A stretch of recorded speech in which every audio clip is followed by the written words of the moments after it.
नमस्कार, आप सभी का एक बार फिर से बहुत स्वागत करते हैं हमारे इस YouTube चैनल यस केमिस्ट्री पर।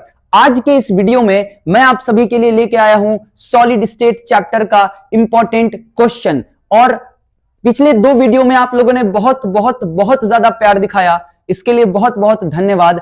समय को बर्बाद नहीं करते हैं, सीधे चलते हैं अपने पहले सवाल की तरफ। पहला सवाल है, which one of the following is non crystalline amorphous solid. जब ये चैप्टर शुरू होता है सॉलिड के टाइप से, और सॉलिड को हम दो कैटेगरी में बांटते हैं, एक क्रिस्टलाइन सॉलिड, दूसरा एमोर्फस सॉलिड।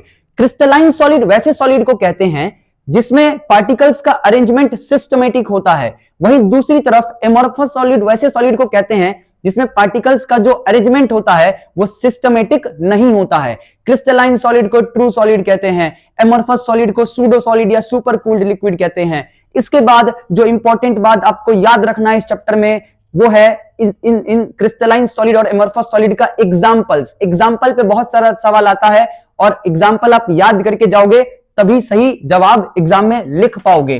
तो यहां पर हमसे पूछ रहा है नॉन क्रिस्टलाइन या एमोर्फस सॉलिड। तो नॉन क्रिस्टलाइन या एमोर्फस सॉलिड कौन है इन सब में से?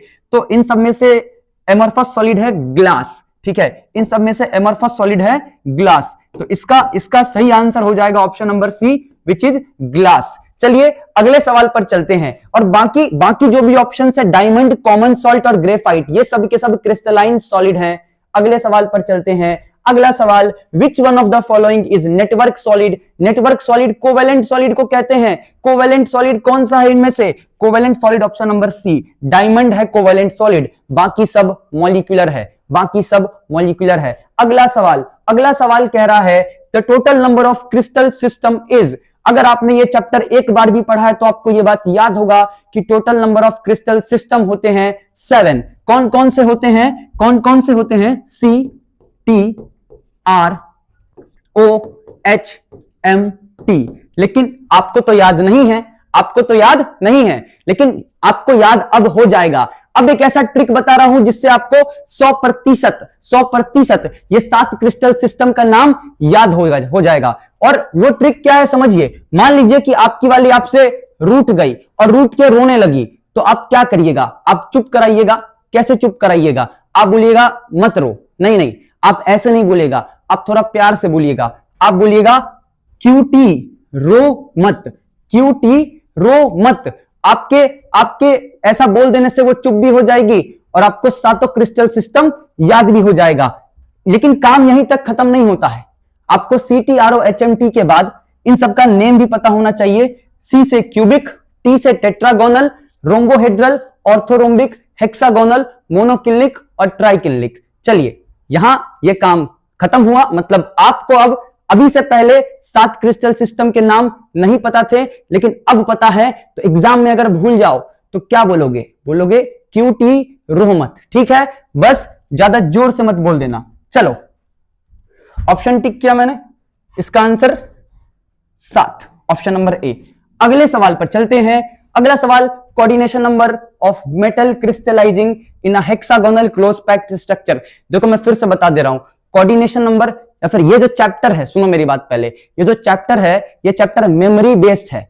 आप चीजों को जितना बेहतर याद रख पाओगे इस चैप्टर में आपका परफॉर्मेंस उतना ही बेहतर होगा।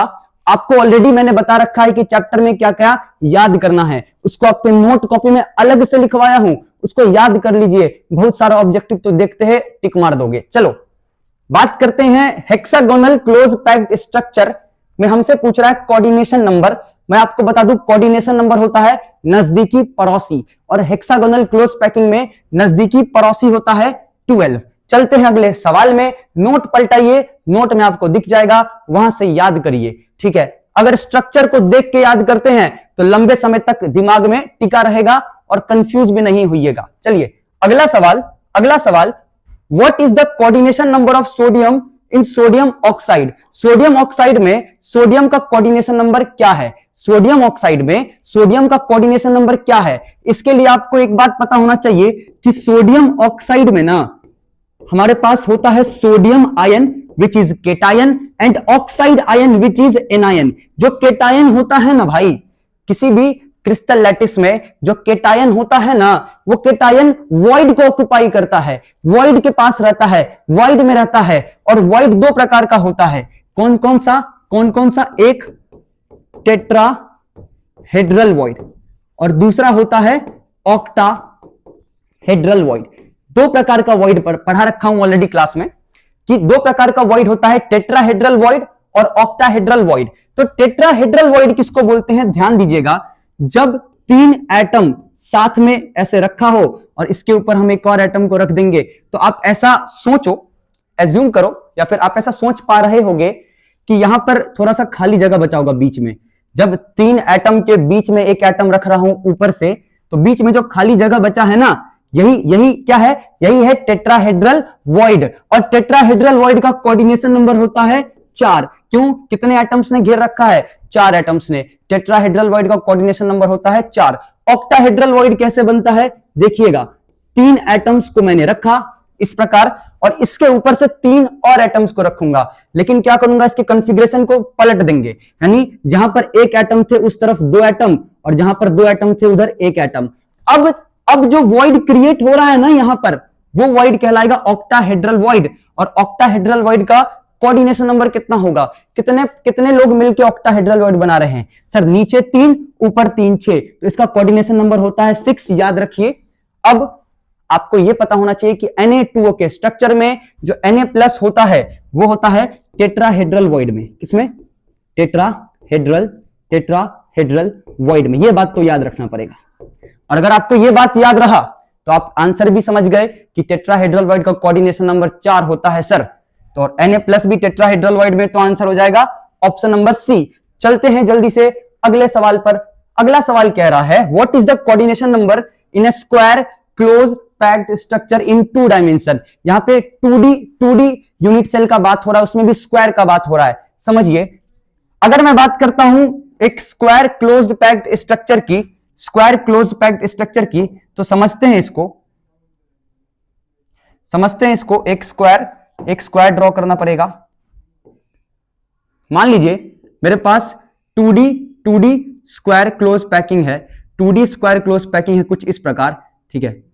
मतलब स्क्वायर के ऊपर भी स्क्वायर, उसके लेफ्ट में, उसके राइट में, उसके दाएं बाएं हर जगह स्क्वायर, ठीक है। और ये 2D का बात हो रहा है। तो समझिए यहां पे पूछ रहा है कि कोऑर्डिनेशन नंबर कितना होगा। सबसे पहले इस स्क्वायर क्लोज पैकिंग में हर कॉर्नर पर क्या होगा? एक एटम होगा। हर कॉर्नर पर, स्क्वायर के हर कॉर्नर पर एक एटम होगा, ठीक है। इस प्रकार से ये पैकिंग राइट में भी चलता रहेगा, ऊपर भी चलता रहेगा, नीचे भी और लेफ्ट में भी। तो आप समझिए कि एक एटम का नजदीकी पड़ोसी कितना है? सर नजदीकी पड़ोसी है इतने डिस्टेंस पर, यानी स्क्वायर का जो भी साइड होगा उतने डिस्टेंस पर। और कितने सारे हैं? 1 2 3 और 4। तो याद रखिए कि 2D स्क्वायर क्लोज पैकिंग में जो कोऑर्डिनेशन नंबर होगा वो कोऑर्डिनेशन नंबर भी कितना होगा? 4। चलिए, आसान सवाल था। अगला सवाल कह रहा है number of Brevis lattice in a cubic crystal. Brevis lattice कितने पॉसिबल हैं? ब्रेविस लैटिस पॉसिबल हैं टोटल 14। कितने? 14। मतलब सर, मतलब ये भाई कि टोटल यूनिट सेल जो हम पढ़ते हैं, यूनिट सेल जो क्रिस्टल सिस्टम हमने पढ़ा है, QT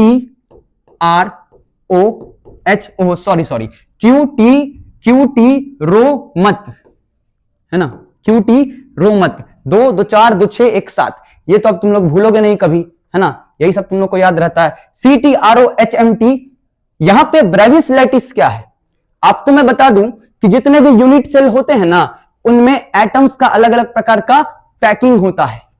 कौन कौन सा पैकिंग पढ़ा है आपने? सबसे पहले हम पढ़ते हैं सिंपल सेल पैकिंग, जिसमें एटम्स सिर्फ और सिर्फ कहां होते हैं? क्यूब के कॉर्नर पर। उसके बाद पढ़ते हैं बॉडी सेंटर पैकिंग में जो एटम्स होते हैं वो कॉर्नर के साथ साथ एक एटम बॉडी के सेंटर पर भी होता है। अगला होगा फेस सेंटर में क्या होगा?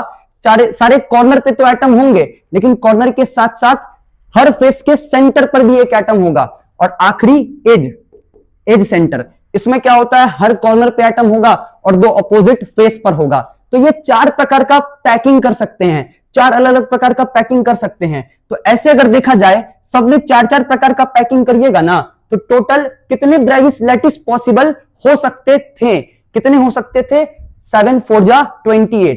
7 चौक 28, टोटल 28 ब्रेविस लैटिस पॉसिबल हो सकते थे, लेकिन सिर्फ 14 ब्रेविस लैटिस पॉसिबल है, क्योंकि जब उनको एनालाइज किया गया तो देखा गया कि बहुत सारे ब्रेविस लैटिस सेम बन जा रहे हैं, तो उनमें से जो ज्यादा स्टेबल है उसको कंसीडर कर लिया गया। ठीक है, अब आपको मैं बताता हूं कि इस 14 ब्रेविस लैटिस को आप कैसे याद रख सकते हो। इसको याद रखने का एक तरीका है, क्यूटी रो मत तो तुम लोग याद कर ही लिए हो। इसके बाद एक नंबर आपको बस याद रखना है, ये नंबर है 321 4 121, बस 321 4 121।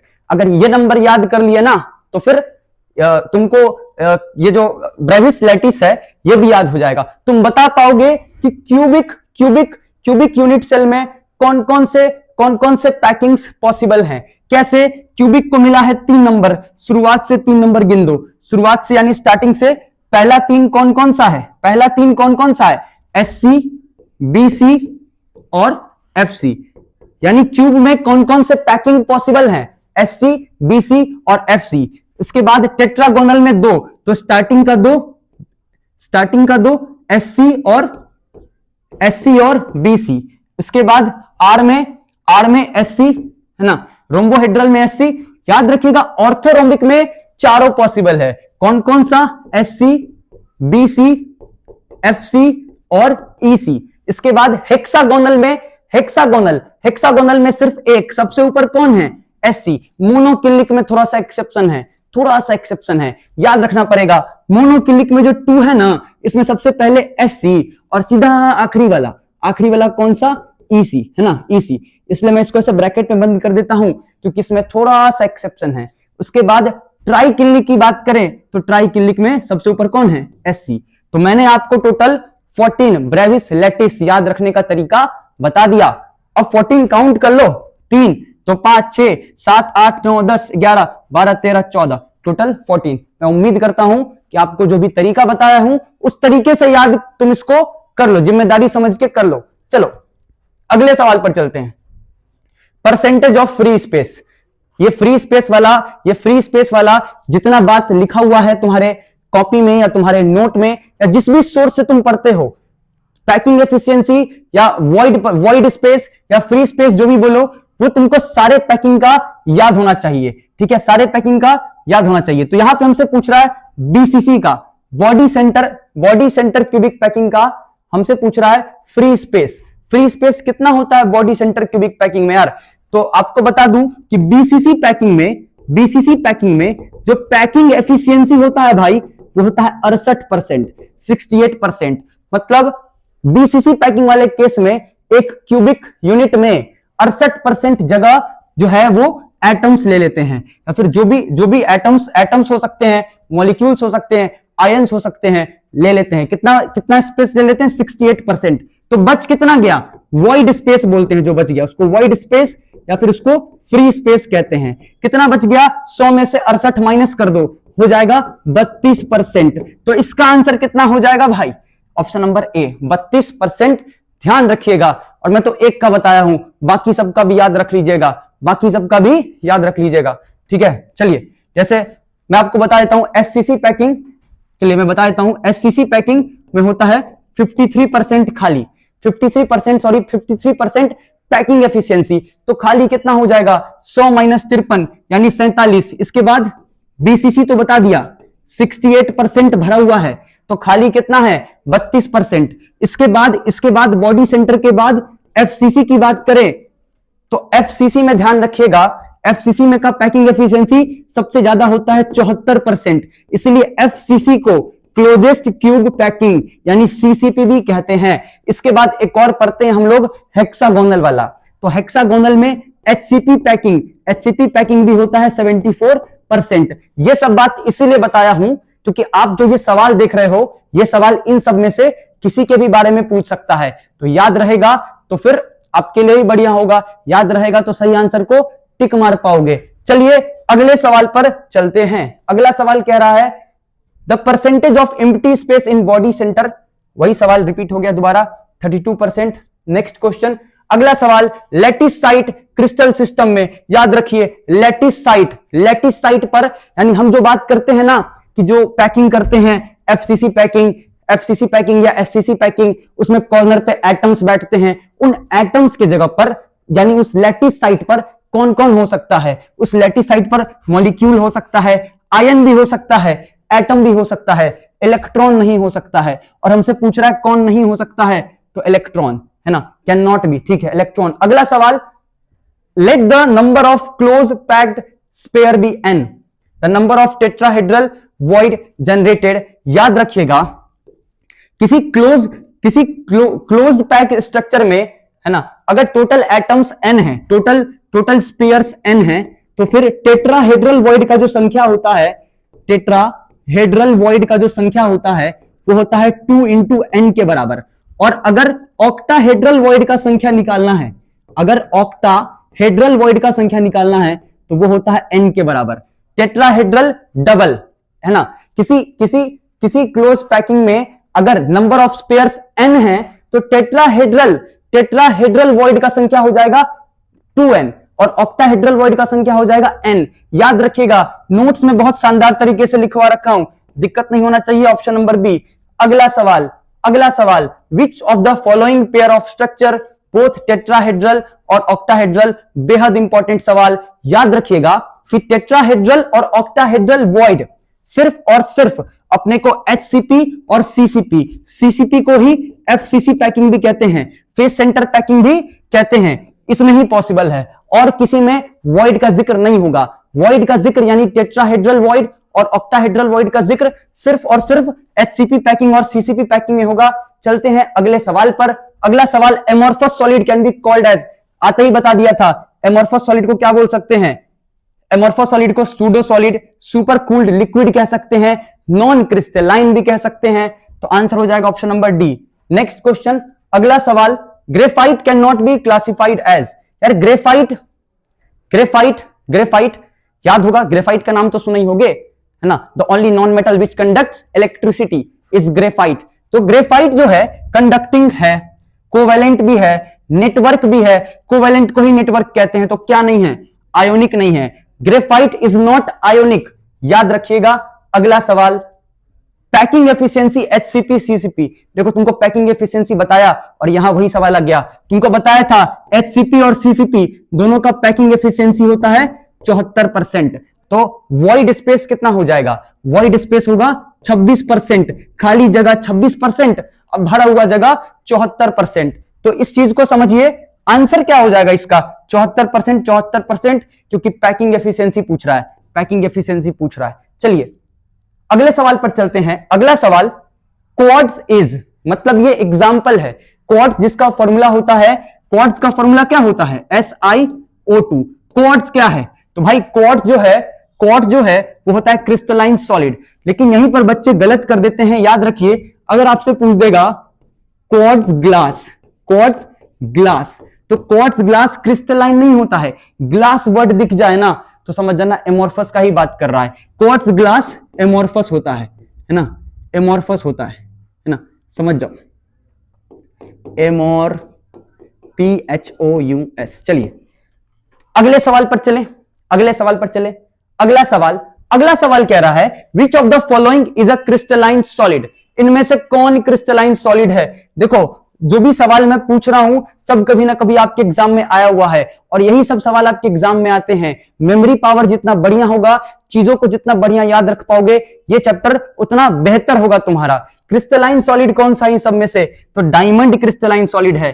ग्लास और रबर एमोर्फस सॉलिड के एग्जांपल्स हैं। अगला सवाल, which of the following conditions favour existence of substance in solid state. याद रखिए, सॉलिड स्टेट में किसी सब्सटेंस को एग्जिस्ट करना है तो लो टेम्परेचर जो है वो सॉलिड स्टेट के एग्जिस्टेंस को फेवर करता है। अगर टेम्परेचर लो है तो सॉलिड सब्सटेंस बेहतर तरीके से एग्जिस्ट कर सकता है। हाई टेम्परेचर पर पार्टिकल्स का मोशन बढ़ जाता है और उसके कारण कोहेसिव फोर्स घट जाता है। कोहेसिव फोर्स क्या होता है सर? अरे कोहेसिव फोर्स उसी फोर्स को कहते हैं जो किसी सॉलिड को सब पकड़ के रखता है। अगर किसी सब्सटेंस को हाई टेम्परेचर देते हैं ना तो कोहेसिव फोर्स वीक हो जाता है और वीक होने के कारण जो सॉलिड सब्सटेंस है उसका स्टेबिलिटी घट जाएगा। तो अगर सॉलिड सब्सटेंस के लिए फेवरेबल कंडीशन क्या है? तो लो टेम्परेचर है, ऑप्शन नंबर बी। अगला सवाल, which of the following is not a characteristics of crystalline solid. देखो, तुम जहां भी चैप्टर पढ़े हो, जहां से भी पढ़े हो, किसी भी सोर्स से पढ़े हो, तुम्हारे जहां भी चैप्टर शुरू हुआ होगा उसके पहले दूसरे पेज पे क्रिस्टलाइन सॉलिड, एमॉर्फस सॉलिड, बढ़िया से पढ़ लेना भाई, है ना। सवाल हर बार उससे कुछ ना कुछ पूछता है। हमसे पूछ रहा है कैरेक्टरिस्टिक नहीं है क्रिस्टलाइन सॉलिड का। क्रिस्टलाइन सॉलिड का हीट ऑफ फ्यूजन फिक्स है। हीट ऑफ फ्यूजन हो गया मतलब कितना हीट चाहिए मेल्ट करवाने के लिए, तो फिक्स होता है क्रिस्टलाइन सॉलिड का। लेकिन हमसे पूछ रहा है नहीं है, तो याद रखिए ऑप्शन नंबर बी हो जाएगा सही, क्योंकि आपको याद होगा crystalline solid anisotropic nature show करता है। आइसोट्रोपिक नेचर तो एमॉर्फस सॉलिड शो करता है। आप सभी को पता होना चाहिए आइसोट्रोपिक और एनाइसोट्रोपिक क्या होता है, कॉपी में लिखवा रखा हूं, देख लेना, ठीक है। चलो मैं थोड़ा हिंट भी दे देता हूं। एनाइसोट्रोपिक का मतलब होता है डिफरेंट डायरेक्शन में डिफरेंट फिजिकल प्रॉपर्टी, लेकिन आइसोट्रोपिक का मतलब होता है डिफरेंट डायरेक्शन में सारे प्रॉपर्टीज, सारे फिजिकल प्रॉपर्टीज सेम होना। चलिए, which of the following exist as covalent, याद रखिए option number D, silicon carbide covalent है, बाकी सब मॉलिक्यूलर है। सिलिकॉन कार्बाइड का फॉर्मूला होता है SiC, और ये एक नेटवर्क बनाता है जिसमें एक कार्बन ना 4 सिलिकॉन से जुड़ा होता है, एक कार्बन 4 सिलिकॉन से, और ये नेटवर्क चलता रहता है। तो ये एक प्रकार का कोवेलेंट सॉलिड है सिलिकॉन कार्बाइड। अगला सवाल, iodine molecules are held, iodine molecules के बीच कौन सा फोर्स होता है? आप जाके नोट्स चेक करना, यह सवाल भी एग्जाम में पूछा हुआ सवाल है। आयोडीन के जो आयोडीन मॉलिक्यूल है I2, उसके बीच कौन सा फोर्स लग रहा है? तो उसके बीच फोर्स लगता है लंदन फोर्सेज, इसका पूरा नाम लंदन एंड डिस्पर्जन फोर्स लगता है आयोडीन मॉलिक्यूल के बीच। ये सब के सब आते हैं मॉलिक्यूलर सॉलिड्स में। मॉलिक्यूलर सॉलिड को हमने 3 कैटेगरी में बांटा है अपने नोट्स में। मॉलिक्यूलर सॉलिड को 3 कैटेगरी में बांटा है, dipole dipole, London forces, hydrogen bond. London forces के जस्ट नीचे लिखा हुआ है आयोडीन। चलिए अगले सवाल पर चलते हैं। When an electron occupies empty space, defect वाला सवाल है, याद रखिए। इलेक्ट्रॉन अगर स्पेस आके ऑक्यूपाई कर रहा है उसको बोलते हैं एफ सेंटर। क्या बोलते हैं? F centre. Metal access defect में बताया था एफ सेंटर बनता है, एफ सेंटर बनता है ऑप्शन नंबर सी।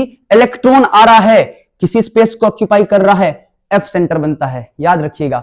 अगला सवाल, अगर हम पेंटावैलेंट इंप्यूरिटी को किसी क्रिस्टल लैटिस जर्मेनियम में मिक्स करते हैं तो कौन सा सेमीकंडक्टर बनता है? 2 प्रकार का सेमीकंडक्टर हमने चैप्टर में पढ़ा है, एक एन टाइप और दूसरा पी टाइप, ठीक है।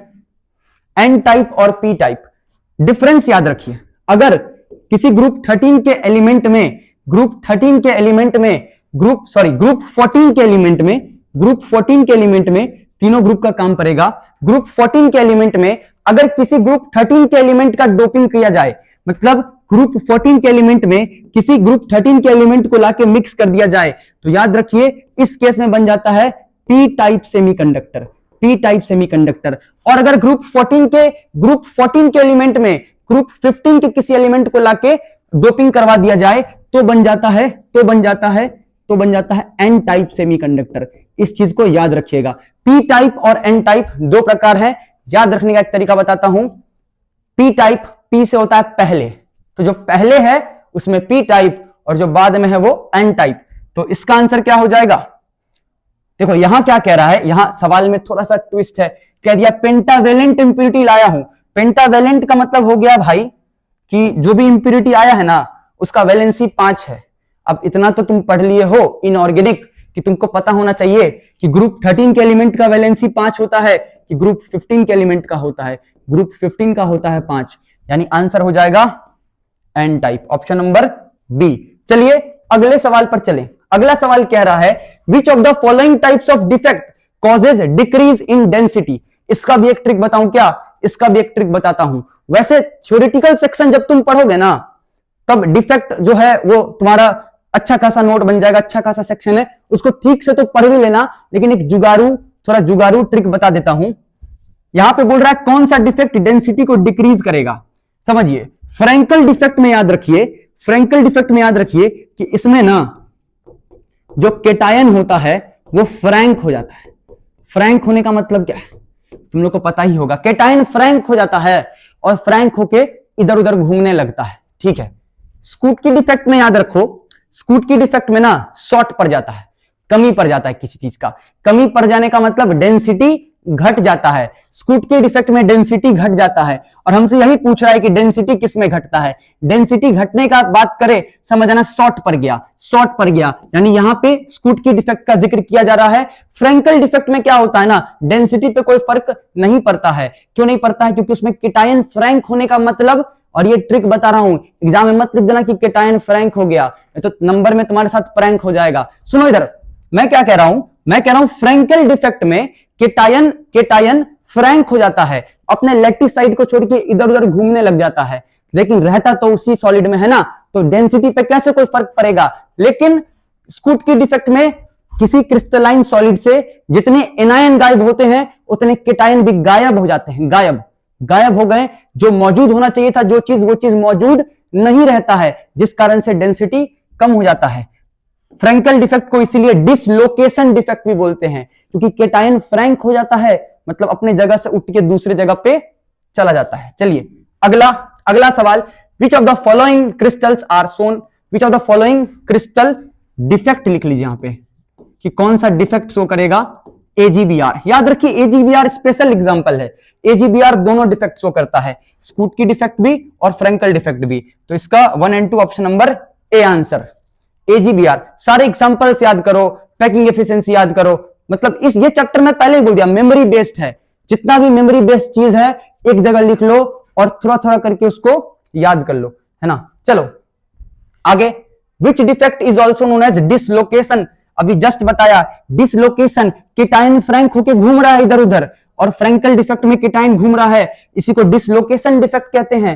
अगला सवाल, what kind of defects are introduced by doping, याद रखिए डोपिंग जब जब होगा, डोपिंग के केस में डिफेक्ट का बात करें तो आंसर हो जाएगा इलेक्ट्रॉनिक डिफेक्ट, क्योंकि इसमें इलेक्ट्रॉन्स का कॉन्फ़िगरेशन चेंज हो जाता है। चलिए नेक्स्ट सवाल, cations are present in interstitial sites, cations are present in interstitial site, फिर वही बात, केटायन फ्रैंक हो गया, इंटरस्टिशियल साइट पे चला गया, जहां नहीं होना था वहां पहुंच गया, तो कौन से डिफेक्ट की बात कर रहा है, केटायन फ्रैंक हो गया तो फ्रैंकल डिफेक्ट। अगला सवाल, how many space lattices are possible, अभी तुमको गिनवाया भी हूं, टोटल 14 होते हैं, टोटल 14 होते हैं, तुमको गिनवाया भी हूं। 2 ट्रिक याद रखना है उसके लिए, एक तो क्यूटी रो मत, क्यूटी को नहीं रुलाना है, और दूसरा नंबर याद रखना है 321 4 121। अगले सवाल पर चलते हैं। अगला सवाल, in FCC cubic cell an atom at the face center is shared by, देखो भाई इसमें ज्यादा एक्सप्लेन नहीं करूंगा, कोई एटम अगर फेस सेंटर पर बैठता है तो कितने अगर किसी क्यूब के फेस सेंटर पर एक एटम बैठा है तो वो एटम कितने क्यूब को टच करेगा, एक तो उस क्यूब को और उसके जस्ट ऊपर वाले क्यूब को, तो कितने क्यूब को टच करेगा वही पूछ रहा है, आंसर हो जाएगा 2। ठीक है, अगला सवाल पे चलते हैं। अगला सवाल पूछ रहा है एन टाइप सेमीकंडक्टर, भी बता दिया हूं, सिलिकॉन, अगर सिलिकॉन से एन टाइप सेमीकंडक्टर चाहिए, सिलिकॉन जो कि ग्रुप 14 का एलिमेंट है, एन टाइप चाहिए ना, अभी तुमको ट्रिक बताया हूं कि एन टाइप चाहिए तो पी से पहला और एन चाहिए तो बाद वाला, यानी ग्रुप नंबर 15 वाले को पकड़िए सर, और ग्रुप नंबर 15 वाले को पकड़ना है तो उसका वैलेंसी होता है 5। सिलिकॉन से अगर एन टाइप सेमीकंडक्टर चाहिए तो बाद वाले को पकड़ो, ग्रुप 15 वाले को पकड़ो, यानी वैलेंसी 5 वाले को पकड़ो, ग्रुप 13 का तो वैलेंसी 3 होता है। चलो, विच of the following is true about charge acquired by semiconductor पे चार्ज, सेमीकंडक्टर पे कोई चार्ज नहीं होता है, न्यूट्रल, आंसर हो जाएगा न्यूट्रल। देखिए 2 टाइप का सेमीकंडक्टर पड़ते हैं ना, एक में एक्सेस, एक तरीके से एक में होल्स क्रिएट होता है, लेकिन उसके कारण एटम पे चार्ज नहीं आता है। चलिए अगला सवाल, the good conductor of heat and electricity, graphite, ठीक है, और कोई इसमें नहीं है। ग्रेफाइट, यार तुमने पढ़ा ना, ग्रेफाइट भी इलेक्ट्रिसिटी कंडक्ट करता है ना, पेंसिल का जो लीड होता है वो ग्रेफाइट से बनता है, वो भी इलेक्ट्रिसिटी कंडक्ट करता है, तो याद रखिएगा ग्रेफाइट, है ना, ग्रेफाइट इलेक्ट्रिसिटी और हीट दोनों कंडक्ट करता है, बाकी इन सब में से कोई नहीं करता है। चलो अगला सवाल, which among the following shows ferromagnetism, ये भी आपको याद रखना पड़ेगा, एग्जांपल्स चेक करें, कॉपी में एग्जांपल्स लिखवाया गया है, नोट्स में एग्जांपल लिखवाया गया है, एग्जांपल्स को याद रखिए। इन सब में से फेरोमैग्नेटिज्म होता है CrO2, क्रोमियम डाइऑक्साइड।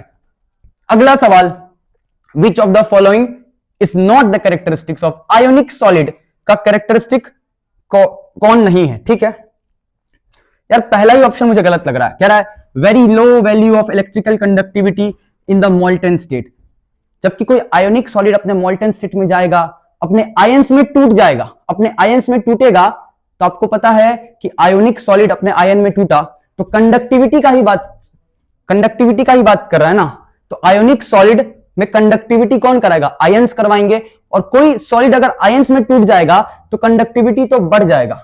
बोला very low value of electrical, तो फिर ऑप्शन नंबर ए ही गलत है। और गलत पूछ रहा ऑप्शन नंबर ए, बाकी को भी चेक कर लेते हैं। ब्रिटलनेस कौन सा प्रॉपर्टी है? किसी सब्सटेंस पे हथौड़ा मारोगे वो सब्सटेंस टूट जाएगा। तो आयोनिक सब्सटेंस ब्रिटल होते हैं, very strong intermolecular force of interaction होता है और एनआइसोट्रोपिक भी होते हैं, है ना। क्योंकि जितने भी आयोनिक सब्सटेंस है वो सब क्रिस्टलाइन सॉलिड, और क्रिस्टलाइन सॉलिड्स आर एनआइसोट्रोपिक। ठीक है, चलो अगला सवाल, the total number of atoms in 1 unit cell of simple cubic. देखो ये बढ़िया सवाल है और मेरे हिसाब से ये सवाल आप सबको पता होना भी चाहिए। यहां पर बात कर रहा है simple cubic cell packing, body centre, face centre. देखो मैं थोड़ा सा बताता हूं बस। आपको पता होगा एससीसी पैकिंग में एक क्यूब के सारे कॉर्नर पर एटम बैठे होते हैं। एक कॉर्नर पर जो एटम बैठा होता है ना, वो कितने क्यूब को टच करता है? सारे कॉर्नर पर एटम बैठे हैं, जो एक कॉर्नर पे बैठा होता है वो टोटल 8 क्यूब को टच करता है। यानी एक कॉर्नर पे बैठा हुआ एटम 8 क्यूब को टच कर रहा है। तो एक क्यूब में हिस्सेदारी देता है 1/8। 1/8 तो 8 क्यूब टोटल कितने कॉर्नर पे बैठा है? टोटल 8 पे बैठा है। तो 8 पे बैठा है सर, और एक में कंट्रीब्यूशन देता है 1/8 का। यानी 8 कॉर्नर पे होने के बावजूद सिर्फ और सिर्फ एक स्पेयर है इसके पास, एक एटम है इसके पास। और हमसे पूछ क्या रहा है? Total number of atoms. तो सिंपल सेल क्यूबिक पैकिंग का तो 1 हो जाएगा। बीसीसी होता है बॉडी सेंटर, यानी कॉर्नर पर होंगे सारे एटम्स, सारे कॉर्नर पे हैं सर 8 एटम्स हैं, एक का कंट्रीब्यूशन 1/8 का। तो सारे कॉर्नर पे होने के बावजूद भी देखो यार, 8 एटम कॉर्नर पे बैठते हैं ना, लेकिन 8 एटम कॉर्नर पे बैठने के बावजूद भी सबका कंट्रीब्यूशन मिला दोगे ना तो एक ही एटम बनेगा। और बीसीसी पैकिंग में एक आ जाएगा सेंटर पर, तो एक एटम कॉर्नर को मिला के और एक सेंटर, तो बीसीसी पैकिंग का 2। एफसीसी पैकिंग की बात करें, एफसीसी पैकिंग में सारे फेस सेंटर पर भी एटम्स बैठते हैं, और फेस सेंटर पर जो एटम बैठता है वो कंट्रीब्यूशन देता है हाफ। तो टोटल कितने फेस होते हैं क्यूब में? 1 2 3 4 5 6 फेस सेंटर। 6 फेस सेंटर पर 6 एटम बैठे हैं, एक का कंट्रीब्यूशन आधा का, 6 एटम हर का कंट्रीब्यूशन आधा का, यानी टोटल हो गए सर 3 एटम। ठीक है, उसके बाद सारे कॉर्नर पर भी एटम्स बैठते हैं। 8 कॉर्नर पर एटम बैठे, लेकिन आपको पता है 8 कॉर्नर पर बैठ के भी कंट्रीब्यूशन एक का मिलता है, तो इसका हो जाएगा 4। किसका? एफसीसी का। यार कॉपी में ये सब बड़ा बेसिक, नोट्स में ये सब बड़ा बेसिक बात है, बहुत अच्छे से डायग्राम के साथ बना होगा, वहां जाकर के देख लो, बेहतर होगा। और उम्मीद करता हूं अभी भी तो समझाया हूं, समझ में आपको आ गया होगा। तो सिंपल क्यूबिक में 1 2 4 देख लो ऑप्शन कौन सा है, 1 2 4 ऑप्शन नंबर ए। चलते हैं अगले सवाल पर। अगला सवाल, करेक्ट ऑर्डर पैकिंग फ्रैक्शन का। पैकिंग फ्रैक्शन बताया था सबसे ज्यादा होता है इसमें ऑप्शंस कौन कौन सा है? FCC, BCC. सबसे ज्यादा होता है क्लोजेस्ट क्यूब पैकिंग, जिसको एफसीसी भी कहते हैं, एफसीसी का सबसे ज्यादा, फिर बीसीसी का, और सबसे कम एससीसी का। एफसीसी का कितना होता है? 74%।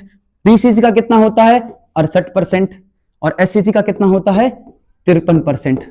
चलो याद इसको जरूर कर लेना। चलिए, और ये हमारे स्लाइड का आखिरी सवाल, in crystal AB which of the following crystal system, कौन से क्रिस्टल सिस्टम, यानी पूछ रहा है CTROHMT। एक बार जाते जाते भी QT रोमत में, यानी CTROHMT में कौन सा ऐसा क्रिस्टल सिस्टम है जिसके पैरामीटर्स ये है कि उसका A बराबर B बराबर C नहीं होगा और सारे एंगल्स 90 डिग्री होंगे। डायग्राम सबका बना रखा होगा, डायग्राम में देख लीजिए। इसका आंसर मैं आपको एक बात बताता हूं कि ये जो सारे क्रिस्टल सिस्टम्स हैं, इन सबका अलग अलग पैरामीटर्स होता है, एज लेंथ सबका अलग अलग होता है, अलग अलग इन द सेंस ऑफ कि जैसे क्यूबिक में सारे सेम होंगे, A बराबर B बराबर C, और एंगल की बात करेंगे सारे एंगल 90 डिग्री। वही ट्राइक्लिनिक की बात करूं तो कोई साइड भी सेम नहीं होगा, कोई एंगल भी सेम नहीं होगा और ना ही सब 90 डिग्री के बराबर होगा। इसका आंसर हो जाएगा ऑर्थोरोम्बिक। ऑर्थोरोम्बिक कैसा शेप होता है मैं आपको बताऊं। ऑर्थोरोम्बिक होता है माचिस के डब्बे के जैसा। माचिस का डब्बा का एक कोना पकड़िए, तो एक कोने से अगर आप तीन तरफ जाइएगा तो तीनों साइड में से कोई भी साइड बराबर नहीं होता है। एक होता है सबसे बड़ा, उससे छोटा और एक उससे छोटा। तो याद रखिए कि माचिस के डब्बे में ए बराबर बी बराबर सी नहीं होता है, लेकिन एंगल तीनों 90 डिग्री ही बनता है। तो इसका आंसर हो जाएगा ऑर्थोरोम्बिक। यह भी आपको याद रखना पड़ेगा। इसी के साथ सॉलिड स्टेट चैप्टर भी हम खत्म करते हैं और आप सभी को मैं कहना चाहता हूं कि आगे आने वाले चैप्टर्स का और भी हम एमसीक्यू सीरीज लेकर के आएंगे। हो सकता है कि कल मैं 2 वीडियोस लेकर के आऊं, ठीक है। आप सभी को फिलहाल यह करना है कि इस वीडियो को ज्यादा से ज्यादा लाइक करिए, ज्यादा से ज्यादा शेयर करिए और चैनल को सब्सक्राइब करिए। चलिए, बहुत बहुत धन्यवाद।